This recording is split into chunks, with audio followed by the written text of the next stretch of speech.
성경이 우리에게 가장 먼저 소개하는 하나님은 어떤 하나님이실까요? 또 성경이 전체에서 우리에게 소개하시려고 하는 하나님은 과연 어떤 하나님이실까요? 이 두 질문에 대한 대답은 똑같습니다.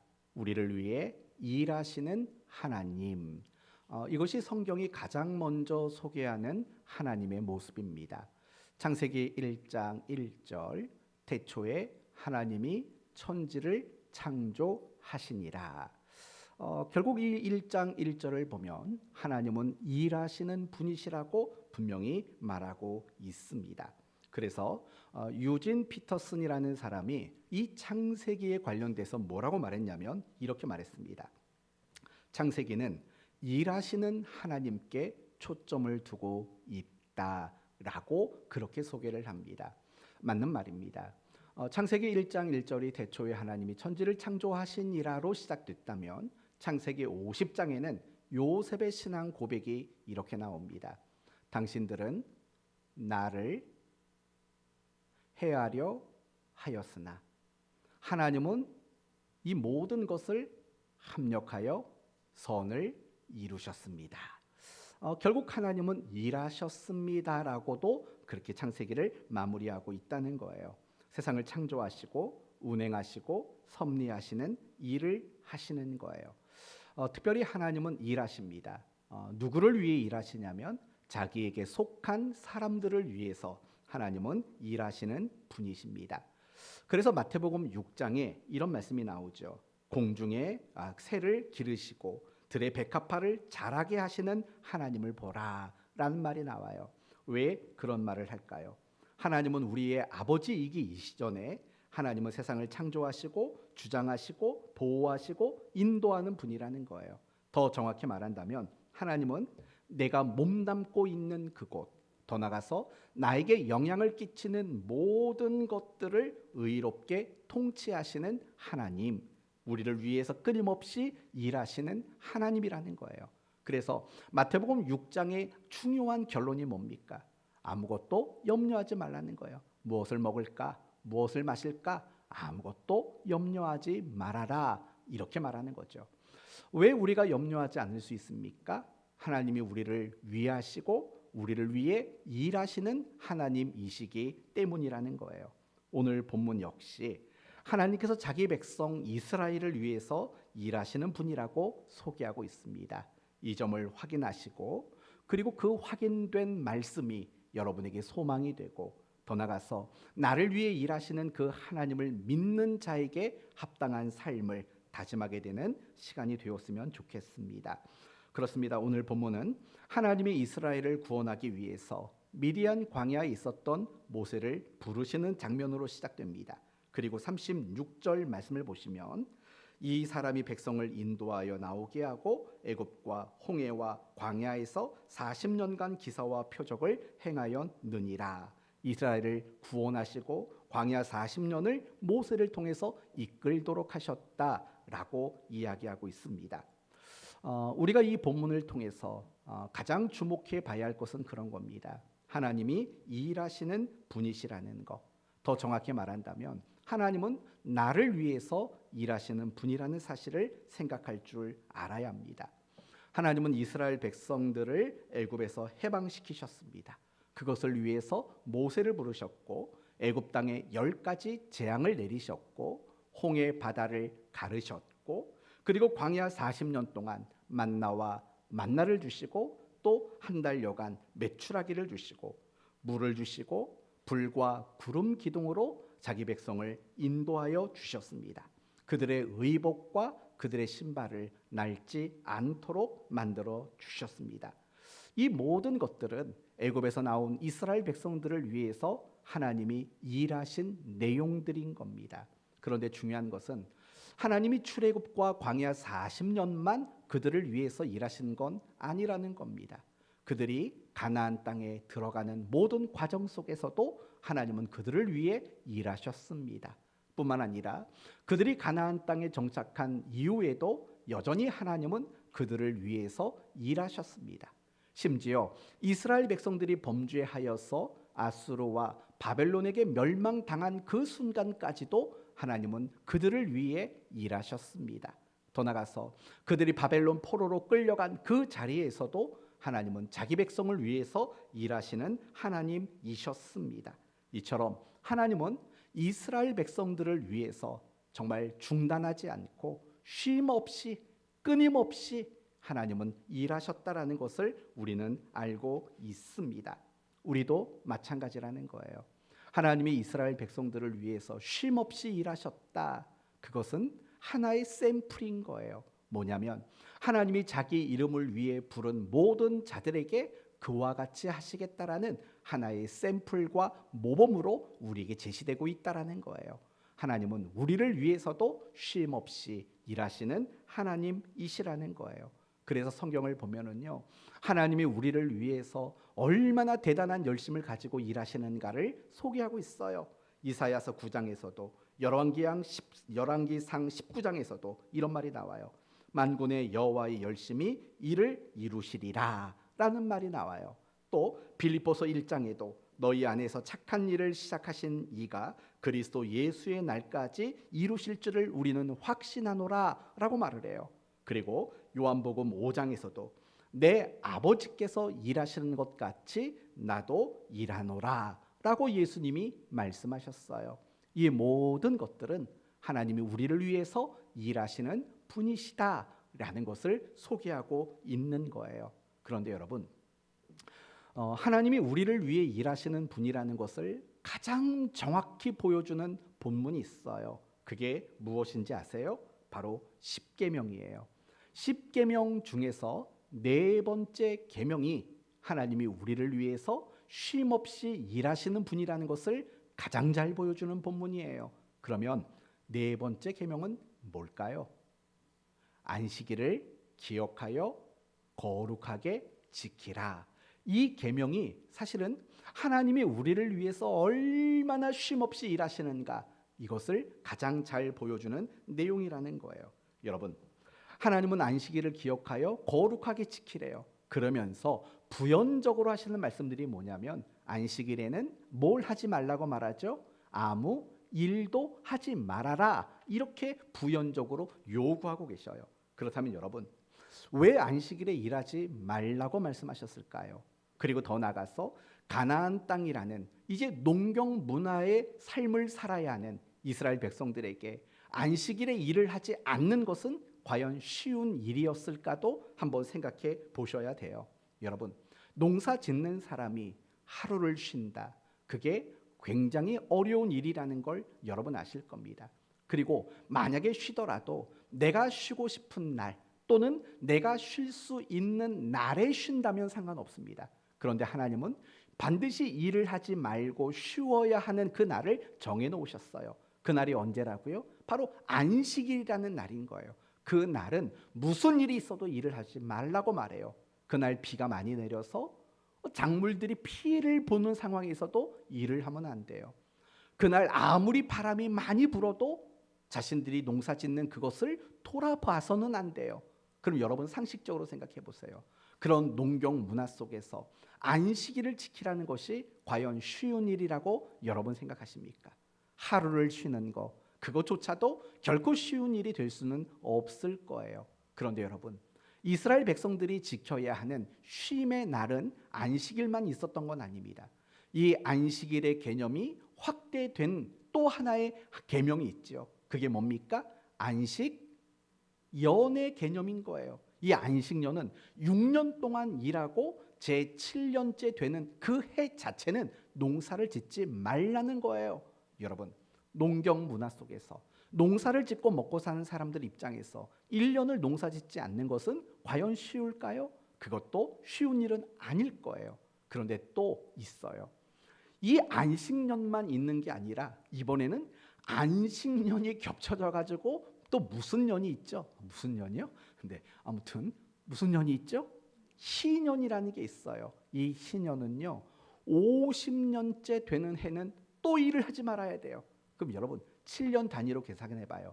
7, 7에 49. 그럼 49년째 일 못하지요? 그러면 50년째 또 일 못해요. 그럼 여러분 과연 농사로 먹고 살아가는 사람들이 안식일을 기억하라, 안식년을 지켜라, 희년을 지켜라 라는 이 명령이 결코 쉬울까요? 그건 굉장히 어려울 수밖에 없어요. 그건 어쩌면 현실적으로 본다면 그건 말도 안 되는 명령이고 요구라고밖에는 느껴지지를 않는다고요. 그러면 여러분, 중요한 건 여기서부터예요. 하나님이 분명히 그걸 모르지 않으실 거 아닙니까? 농사를 안 짓고 하루를 쉰다? 1년을 쉰다? 그리고 50년째 되는 해에 또 쉰다? 이게 우리 입장에서는 참 감당하기 어렵다는 걸 아세요. 그런데도 불구하고 하나님은 안식일을 지키라고 명령하신다고요. 그러면 우리가 왜 안식일을 지켜야 할까요? 왜 하나님은 우리에게 안식일을 지키라고 명령하실까요? 이 부분을 한번 생각해 보도록 할게요. 이 부분을 확인하기 위해서는 십계명의 위치를 생각해 봐야 돼요. 옛날에 농담했던 건데 기억나시는지 모르겠어요. 십계명은 성경에 몇 번 나올까요? 네? 몇 번 나오죠? 십계명은 성경에 제가 농담이라고 얘기를 했잖아요. 3번이죠. 3번. 첫 번째는 출애굽기 20장에 나오고 두 번째는 신명기 5장에 나와요. 그리고 세 번째는 성경 겉표지에 이게 농담했던 기억이 안 나시나 봅니다. 성경에는 딱 2번 나와요. 출애굽기 20장과 신명기 5장 안식일을 지켜라. 근데요, 다른 계명들은 다 똑같아요. 그런데 이 4번째 계명 안식일을 기억하여 거룩하게 지키라는 그 계명에는요, 뭔가 다른 점이 나와요. 어떤 다른 점이 나오냐면 그 안식일을 지켜야 하는 당위성이 뭐냐, 이유가 뭐냐에 대한 설명이 좀 달라요. 예를 들면 출애굽기 20장에 나오는 안식일을 지켜야 된다라는 것을 무엇으로 근거를 말하냐면 천지를 창조하신 사건 때문이라고 말을 해요. 그런데 신명기 5장에 나오는 안식일을 지키라는 그 계명의 당연한 이유를 뭐라고 말하냐면 내가 너희를 애굽에서 구원해 냈다. 출애굽 사건을 근거로 안식일을 지키라고 이야기를 하는 거예요. 이 부분을 다시 한번 조금 더 세부적으로 함께 이야기해 봅시다. 출애굽기 20장에서 말하는 안식일을 지켜야 하는 이유는요, 하나님이 6일간 천지를 창조하셨고 제7일에 하나님이 안식하셨기 때문이라고 말해요. 그러면 하나님은 쉬셨어요. 과연 누구를 위해서 쉬셨을까요? 하나님은 왜 쉬셨을까요? 피곤해서 쉬셨을까요? 그렇지 않습니다. 하나님이 쉬신 이유는 완벽하기 때문에 그렇습니다. 하나님이 6일간 창조하셨던 모든 창조의 내용이 완벽하고 완전했기 때문에 쉬셨습니다. 그렇다면 6일간의 그 천지 창조는 누구를 위한 창조입니까? 바로 인간을 위한 창조예요. 자기의 만족을 위한 창조가 아니라 인간을 위한 창조예요. 그래서 인간을 창조하실 때 하나님은 가장 마지막에 그 인간을 만드셨다라는 사실을 우리는 알고 있지 않습니까? 따라서 하나님이 6일간 세상을 창조하셨다고 말할 때 그 창조의 기사들은 결국 무엇을 강조하냐면 하나님이 우리 인간을 위해서 일하시는 분이시다라고 말을 하는 거예요.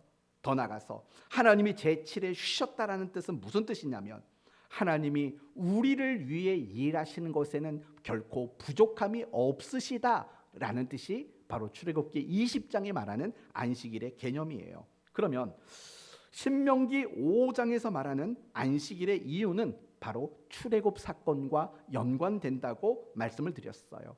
애굽의 노예였던 그들을 하나님은 구원해 주신 거죠.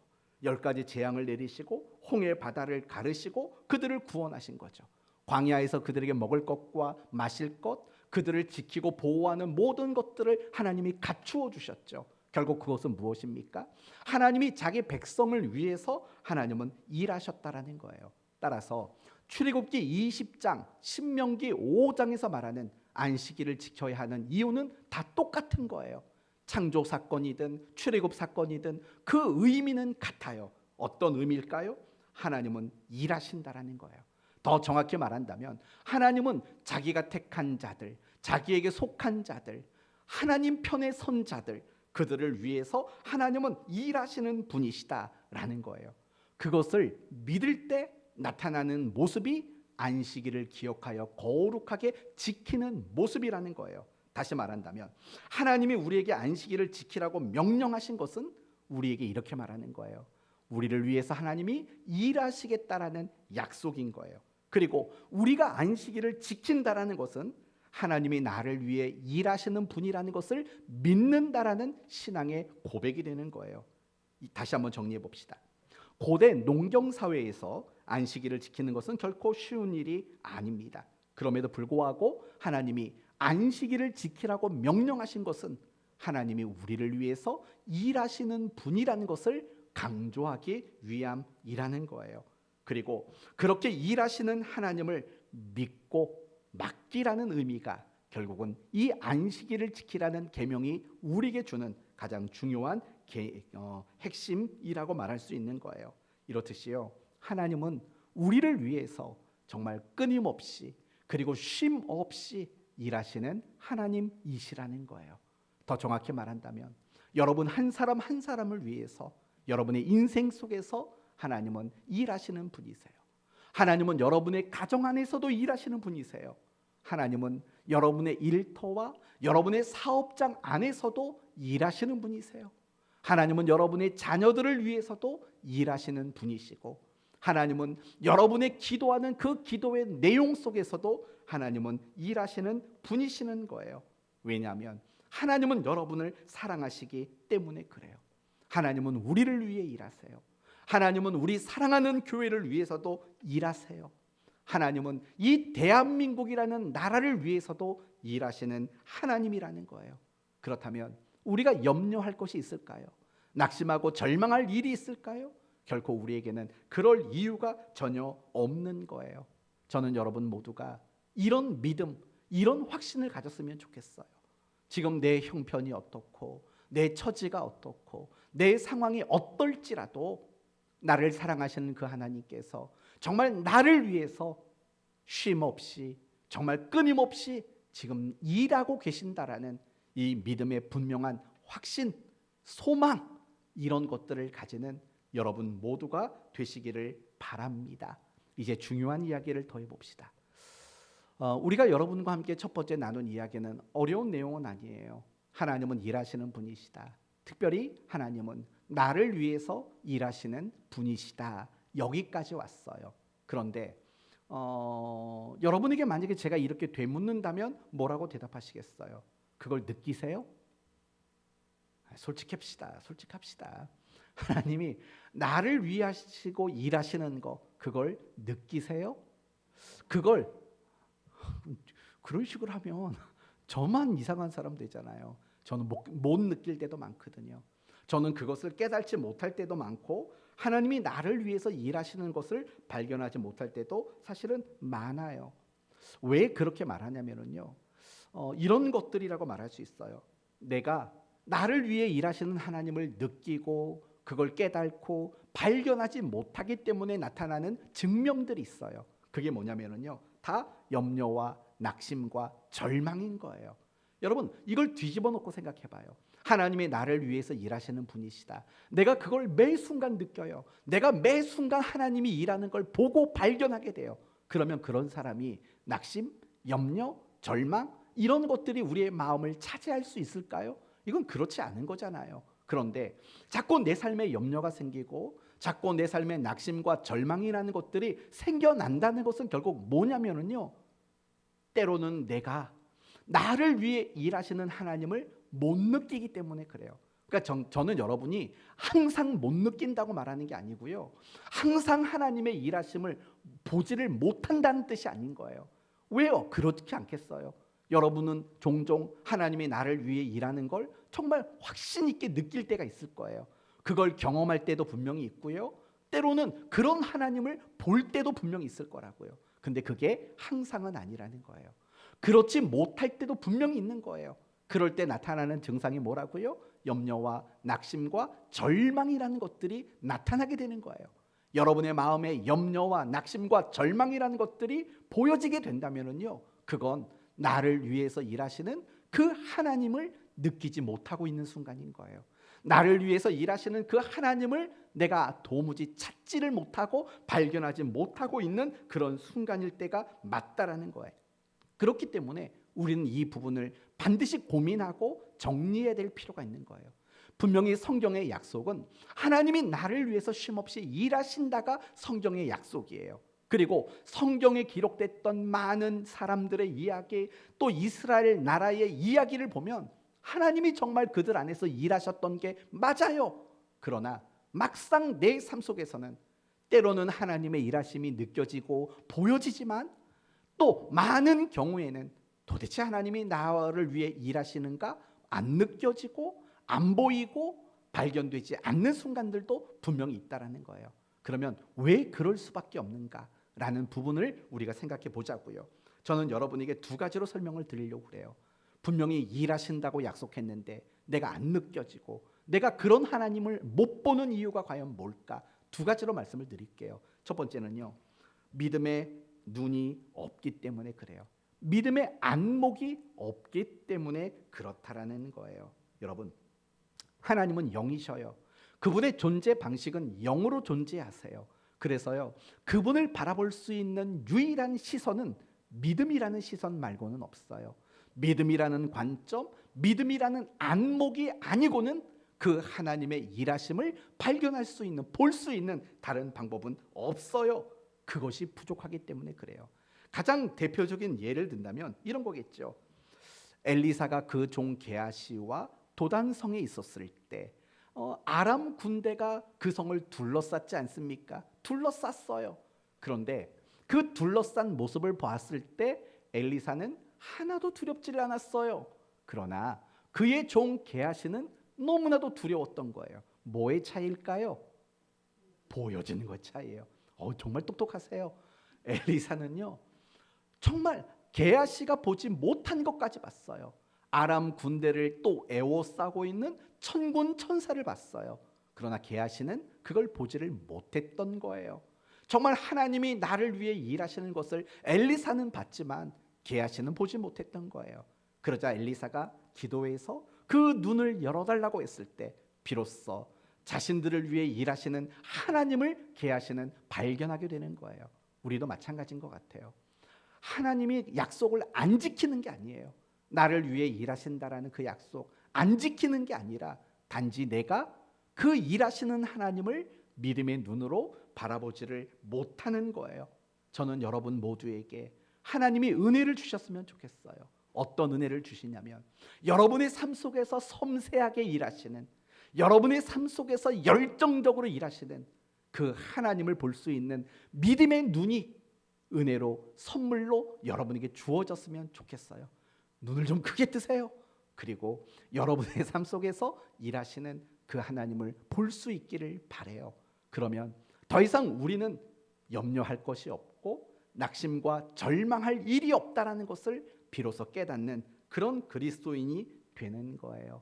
두 번째 이유는 또 중요한 이유가 있어요. 그건 뭐냐면 하나님이 너무 다양한 방법으로 일하시기 때문에 그래요. 다시 말하면 이런 거예요. 우리가 예측할 수 없는 방법, 우리가 상상할 수 없는 방법, 우리가 생각해낼 수 없는 방법, 우리가 헤아릴 수 없는 방법으로 하나님은 다양하게 일하시기 때문이라는 거예요. 맞아요.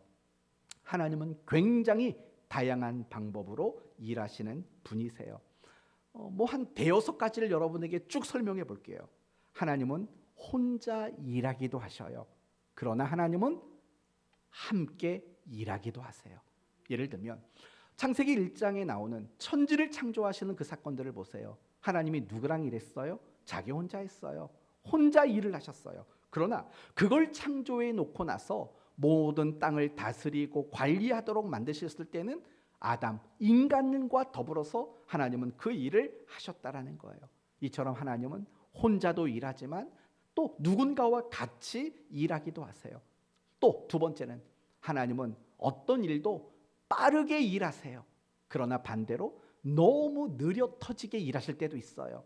예를 들면 여러분 천지를 창조하시는 일을 며칠 만에 하셨죠? 6일 만에 했어요. 여러분 그게 가능하겠어요? 여러분 아파트 한 채 짓는데 몇 년이 걸리겠냐고요? 적어도 1년, 2년은 걸리잖아요. 근데 하나님은 온 천지 만물, 이 온 천지 만물 속에는요 우주 전체가 포함되어 있는 거예요. 그걸 단 6일 만에 만드셨어요. 물론 하나님은요, 그거 6일까지 걸리지 않을 수도 있는 하나님이신 거예요. 엄청 빠르게 인도하셨어요. 홍해 바다를 며칠 만에 가르셨을까요? 한 공사하고 해서 한 달을 걸렸을까요? 아니에요. 모세가 그 바다를 향해 손을 내미는 그 순간 홍해 바다는 갈라지셨어요. 하나님은요, 이처럼 정말 즉각적으로 너무나도 빠르게 일하세요. 근데 반대로 보시면은요, 하나님은 너무 느려 터지게 일하실 때도 있어요. 사도 바울은 로마로 가기를 소원했어요. 그래서 바울은 하나님 앞에 로마로 가는 것들을 놓고 기도를 했어요. 그런데 바울이 체포가 당하고 이제 곧장 로마로 갈 줄 알았다고요. 근데 바울이 체포당하고 로마까지 가는데 걸린 시간은 3년이 넘게 걸렸어요. 여기에 오래 있고 저기에 오래 있고, 그 뭐 배 타고 가는데도 자꾸 뭐 풍랑 때문에 멜기덱 섬에 가서 뭐 석 달 동안 있고, 이게 얼마나 하나님이 일을 더디게 하셨는지 몰라요. 여러분, 이스라엘 백성들을 가나안 땅에 들이시는 일도 40년이 걸렸다고요. 40년이. 이렇듯이 하나님은요, 빠르게도 일하지만 느리게도 일하시는 분이세요. 기도 응답도 전 마찬가지라고 생각해요.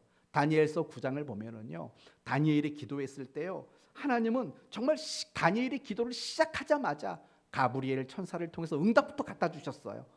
얼마나 좋아요. 맨날 이러면 좋겠잖아요. 근데 한나가 기도할 때는요, 오랜 세월이 걸렸어요. 아들 하나 달라고 말하는 그 응답하실 때 얼마나 오래 더디게 응답을 하셨는지 몰라요. 또 이런 것도 있죠. 하나님은 믿는 사람을 통해서 일하세요. 의인을 통해서 일하신다고요. 그러나 때로는 하나님은 악인, 불신자를 통해서 일해요. 예를 들면 솔로몬을 통해서 성전을 만드셨어요. 그러나 나중에는요, 그 무너진 성전을 바벨론의 아닥사스다 왕이라는 불신자를 통해서 성전을 다시 재건하는 일을 하신다고요. 어디 그뿐이에요? 여러분, 하나님은 항상 선지자들을 통해서 말씀하셨잖아요. 엘리야든 에스라든 아니면 엘리사든 많은 선지자들을 통해서 하나님은 말씀하셨다고요. 근데 심지어는요, 하나님은 나귀의 입을 통해서도 말했다고요. 예를 들면 그 발람 선지자를 꾸짖으실 때 발람 선지자가 데리고 있었던 나귀가 말을 했다고요. 하나님은 나귀를 통해서도 말씀하실 수 있는 분이신 거예요. 이런 얘기하면 끝이 없을 것 같아요. 하나님은요, 우리의 성공을 통해서도 일을 하시지만 반대로 하나님은 우리의 실패를 통해서도 일하시는 하나님이세요. 엘리야 850명의 선지자, 다윗이 원수를 이기는 이런 성공의 방식으로도 일하시지만 요셉 같은 경우를 보세요. 형들에게 미움받아 구덩이에 던져져 미디안 상인에게 팔려 노예가 돼 누명을 써 감옥에 갇혀 도와주겠다는 사람이 배신해. 여러분, 이런 모든 일련의 사건들은 다 뭐예요? 그가 실패했던 사건이라고 말할 수 있는 거예요. 그러나 그런 실패의 방법으로도 하나님께서는 일하신다고요. 가장 극적인 장면이 예수 그리스도의 십자가 아닙니까? 예수님이 십자가에 죽으셨어요. 그것은 인간적으로 본다면 실패예요. 그러나 그 죽음이라는 실패의 모양을 통해서 예수 그리스도의 그 십자가를 통해서 하나님은 인류를 구원하는 구원의 문을 여셨다라는 거예요. 하나님은 형통하게 하시는 방법으로 일하지만 문제를 통해서도 일하시는 거죠. 그 밖에도 성경을 보면 하나님은 부자를 통해 일하시지만 가난한 자를 통해서 일하실 때도 많았어요. 하나님은 건강한 사람을 통해 일하실 때도 많았지만 병든 사람을 통해서 일할 때도 많았어요. 하나님은 권력을 가진 사람을 통해서 일하셨지만 때로는 권력이 없는 힘없는 사람을 통해서도 일하실 때가 많았어요.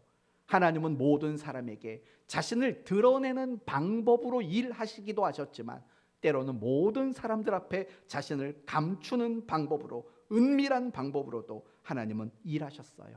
상식적인 방법으로 일하실 때도 있지만 우리의 상식을 뛰어넘는 방식으로 일하실 때도 있어요. 하나님은 자연 법칙을 따라 일하시기도 하지만 자연 법칙을 초월하는 것으로도 하나님은 얼마든지 일하실 수 있는 분이신 거예요. 그래서 어떤 분이 자신의 책에서 이렇게 말을 했어요. 하나님은 대단히 창의적이신 분이시다라고 그렇게 이야기하는 것을 본 적이 있어요. 하나님은 우리가 생각하고 상상하고 헤아릴 수 없을 정도로 너무나도 다양한 방법으로 일하시는 분이세요. 그러면 우리는 어떤 줄 아세요? 우리는요, 어떤 문제가 있을 때 생각해낼 수 있는 게 몇 가지 방법이 없어요. 우리가 아무리 방법을 찾아도 두 가지, 세 가지 그 이상의 방법은 우리에게는 없어요. 그렇지 않나요? 그런데 더 잘못된 게 뭔지 아세요? 우리는 내가 고작 생각해낼 수 있는, 내가 고작 예측할 수 있는 몇 가지, 그게 전부라고 생각을 하는 거예요. 그런 미련함과 그런 어리석음이 우리에게 있는 거예요. 그걸 기준을 가지고 하나님의 일하심을 생각하니까 하나님은 일하지 않는다라는 결론에 도달할 수밖에 없는 거고, 그 결과는 우리에게 염려와 낙심과 절망, 사실은 그거 말고는 다른 것들이 우리에게는 생겨나지 않게 되는 거예요. 사랑하는 성도 여러분, 바로 이런 것이 문제인 거예요. 하나님은 정말 우리가 상상 예측할 수 없는 다양한 모습으로 일을 하는데, 우리는 고작 몇 가지 상상하는 그것, 몇 가지 생각해내는 그것만 가지고 하나님의 일하심을 판단하려고 한다는 거예요. 그러다 보니까 하나님의 일하심이 느껴지질 않아요. 왜요? 내가 생각했던 방법과 전혀 다른 일들이 일어나니까 하나님은 일하시지 않는 것 같고, 그게 느껴지지 않고 그게 보여지지 않을 수밖에 없는 그런 우리의 모습이 나타날 때가 얼마나 많은지 몰라요. 바로 이런 것이 문제인 거예요.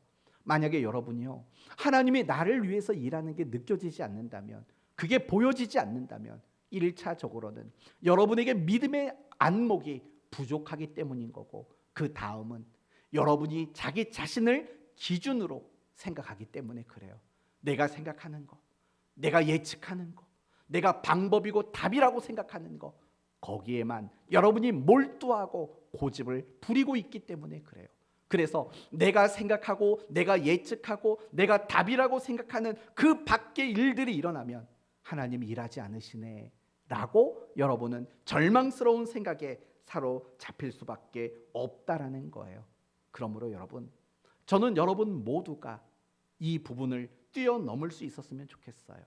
지금 여러분의 삶에 어떤 일들이 일어나고 있어요?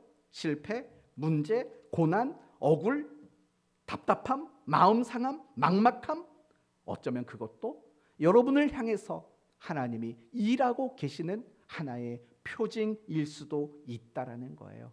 하나님은 우리를 위해서 쉼없이 끊임없이 일하고 계세요. 단지 믿음의 안목이 부족한 거고, 단지 내가 생각하고 내가 찾아낸 답이 전부라고 생각하는 고집과 어리석음이 하나님의 일하심을 보지 못하도록 만드는 이유라는 거예요. 하나님은 우리를 위해 다양하게 창의적으로 일하시는 하나님이십니다. 그렇다면 끝으로 우리가 그런 하나님을 믿는다면 어떻게 살아야 마땅할 것인가?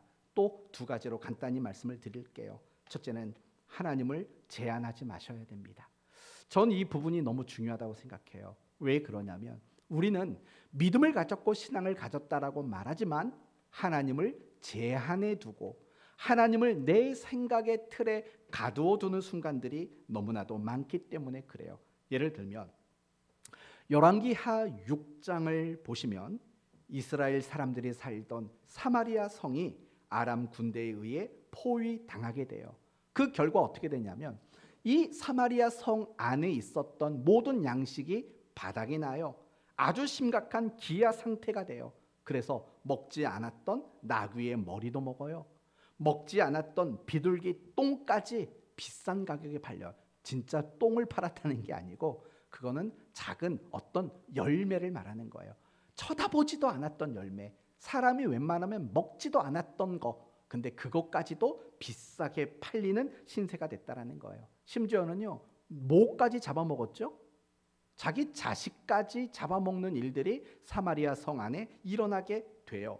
그때 엘리사 선지자가 뭐라고 말하냐면, 하나님께서 내일 이맘때에 사마리아 성문에서 풍성한 양식을 얻게 할 것이다, 이렇게 말을 해요. 그랬더니 한 장관이 이렇게 말을 해요. 여호와께서 하늘에 창을 내신들 어찌 이런 일이 있으리요? 라고 조롱의 말을 하게 돼요. 왜 조롱의 말이 나오냐면요, 낙심과 절망에 사로잡혀 있는 사람이기 때문에 그래요. 아니, 아람이 포위하고 있는 이 상황에서 어떻게 양식이 풍성해질 수 있어? 라는 그런 식인 거죠. 그가 생각하는 건 하나님이 하늘의 창을 낸들 하나님도 못한다 라고 하나님을 제한시키고 하나님을 자신의 생각에 가두는 일들을 이 장군이 했다고요. 그런데 결과는 뭘까요? 하나님은요, 아람 군대 사람들에게 환청을 듣도록 만들어요. 말발굽 소리가 들리고 엄청난 군대의 수가 들리는 그 환청을 듣도록 만들어요. 기겁했던 아람 군대들은요, 자신들이 가지고 있었던 그 많은 양식들을 버려두고 그냥 도망을 가버려요. 그 결과 사마리아 성에서 배고팠던 사람들이 그 양식을 구해서 풍족히 먹게 되는 일이 일어나요. 그런데 그때 어떻게 되냐면, 하나님이 하늘의 창을 내신들 이런 일이 있겠습니까? 라고 말했던 그 장군이 그 사람들에게 밟혀서 죽고 말아요. 양식을 구하기 위해 뛰쳐나가는 사람들에게 밟혀 죽고 만다고요. 사랑하는 성도 여러분, 어쩌면 우리가 이 장군의 모습은 아닐까요? 아유, 하나님인들 이 문제를 해결하겠어? 하나님인들 별 수 있겠어? 라는 이런 식의 생각이 어쩌면 우리의 생각이 아닌가를 한번 생각해 보세요. 하나님은 무한하신 분이세요. 그분은 창의적으로 일하시는 분이세요. 그런 분을 우리의 짧고 짧은 생각, 우리의 짧고 짧은 지식으로 그 하나님을 한계하고 그 하나님을 가두어 놓는다면 그것이 올바른 모습은 아니지 않습니까? 여러분이 이해되지 않을 수도 있어요. 여러분이 그 상황이 납득되지 않을 수도 있어요. 그러나 믿음을 가졌으면 좋겠어요. 그래, 하나님은 다양하게 일하셔. 그래, 하나님은 정말 창의적으로 일하시는 분이셔. 라는 그런 믿음을 가지고 하나님을 제한하거나 그 하나님을 축소시키거나 하나님을 여러분의 생각과 이성 속에 가두어 놓는 그런 일들이 여러분에게 없기를 바랍니다. 항상 마음이 열려 있었으면 좋겠어요.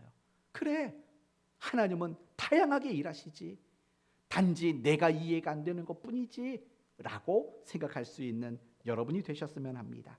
그리고 끝으로 또 한 가지는, 이제 여러분도 하나님을 위해서 일하는 사람이 됐으면 좋겠어요.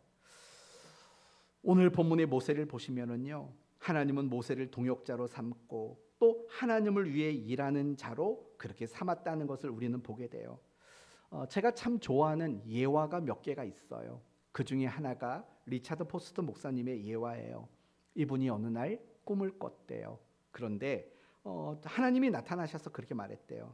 내가 내게 무엇을 해주기를 원하느냐라고 질문을 했대요. 이 질문을 듣고 리차드 포스트 목사님이 대번에 이렇게 답을 하셨대요. 하나님이 제게 주신 것은 이미 충분합니다. 이제 내가 하나님을 위해서 무엇을 하면 좋겠습니까? 라고 꿈에서 대답을 했대요. 우리 모두의 마음이 사실은 이런 마음이어야 되지 않을까요? 제가 이렇게 말씀을 드리는 이유는요, 우리는 너무나도 이기적일 때가 많기 때문에 그래요. 하나님은 우리를 사랑하세요. 그래서 우리를 구원하시기 위해서 자신의 아들을 십자가에 못 박으셨어요. 그런데 우리는 여전히 하나님 앞에, 하나님 이것 좀 해주시겠어요? 하나님 저것 좀 해주시겠어요? 라고 그런 것만 구하는 이기적인 우리의 모습을 발견할 때가 사실은 너무나도 많기 때문에 그래요. 여러분의 기도를 한번 생각해 보시겠어요? 하나님 이거 해주세요, 저거 해주세요 라는 그 기도가 얼마나 많은지 생각해 보셔야 돼요. 그래서 우리 모두가 이 리차드 포스트 목사님처럼 하나님 충분합니다. 그런데 이제 내가 하나님을 위해서 뭘 하면 좋겠어요? 라는 매일매일을 이 질문으로 그렇게 살아갔으면 좋겠어요. 아침에 눈을 뜨면 뭐 먹을까? 이런 것만 생각하지 마시고 아침에 눈을, 사실 제가 맨날 그래요. 저와 제 딸이 너무 닮았어요. 저희 아내를 볼 때마다 제일 많이 하는 질문이 뭔지 아세요? 당신 오늘 은혜 뭐 받았어? 어떤 은혜 받았어? 이런 질문은 하지도 않아요. 볼 때마다 하는 질문이 있어요. 오늘 점심 뭐 먹어? 오늘 저녁은 뭐 먹어? 심지어 간식은 뭐야? 그렇게 물어 버리는, 참 그렇죠. 이기적이죠. 네, 이기적이죠. 근데 우리도 뭐 마찬가지 아니에요? 아침에 일어나면 뭐 먹을까? 점심은 또 뭐 먹을까? 그걸 언제 걱정하냐면 점심 걱정은 아침밥 먹을 때 걱정해요. 아침밥 먹으면서 점심 뭐 먹을까? 어, 저녁은 또 점심 먹으면서 걱정해요. 그렇지 않아요? 그런 게 너무 많아요. 그런 거 하지 말고 아침에 눈을 뜨면 하나님, 오늘 제가 어떤 일 하면 좋을까요?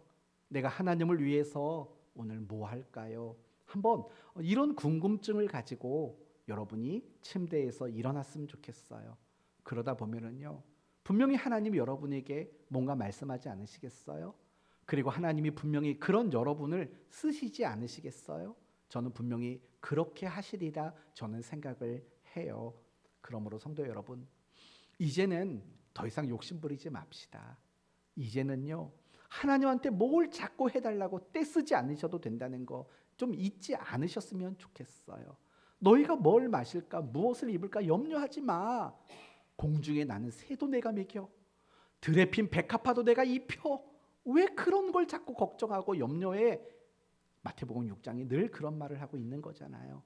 이제 우리가 늘 생각하고 집중하는 것은 내가 하나님을 위해서 무엇을 하면 좋을까를 더 많이 걱정하고 생각하면 좋지 않을까요? 그게 너희는 먼저 그의 나라와 그의 의를 구하라는 말씀이라고 생각이 들고, 또 너희가 먹든지 마시든지 무엇을 하든지 하나님 영광을 위하여 하라라는 말씀이라고 저는 생각합니다. 이게 정말 나를 위해 일하시는 그 하나님 앞에서의 우리의 마땅한 모습이라고 저는 생각이 듭니다. 그래서 욕심 부리지 않아도 독생자를 내어주신 그 하나님이 여러분에게 뭘 아끼시겠냐고요. 여러분에게 무슨 여러분 간을 보시겠냐고요. 하나님이 무슨 그런 일을 하시겠어요. 아무 걱정하지 마시고 이제 나도 모세처럼 정말 하나님을 위해서 일하는 그 인생을 살겠다라는 이런 거룩하고 정말 아름다운 이런 소원을 품고 여러분 모두가 살아내셨으면 좋겠습니다. 이제 오늘 말씀을 마치겠습니다. 하나님은 항상 일하시는 분이세요. 특히 하나님은요, 우리를 위해서 쉼없이 일하시는 하나님이세요.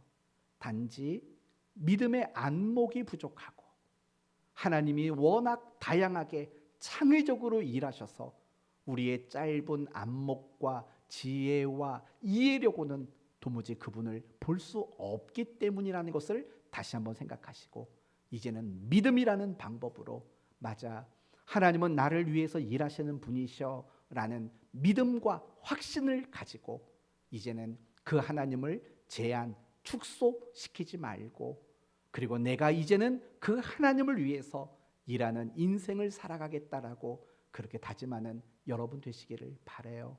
여러분을 위해 하나님은 오늘도 내일도 영원토록 일하실 거예요. 염려하지 마시고 낙심하고 절망하지 마세요. 그리고 용기를 내서 일어나셔서 하나님을 기쁘시게 하고 그 하나님을 위해서 여러분의 남은 인생을 마음껏 사용하게 되는 여러분 모두가 되시기를 예수 그리스도의 이름으로 축원드립니다. 아멘.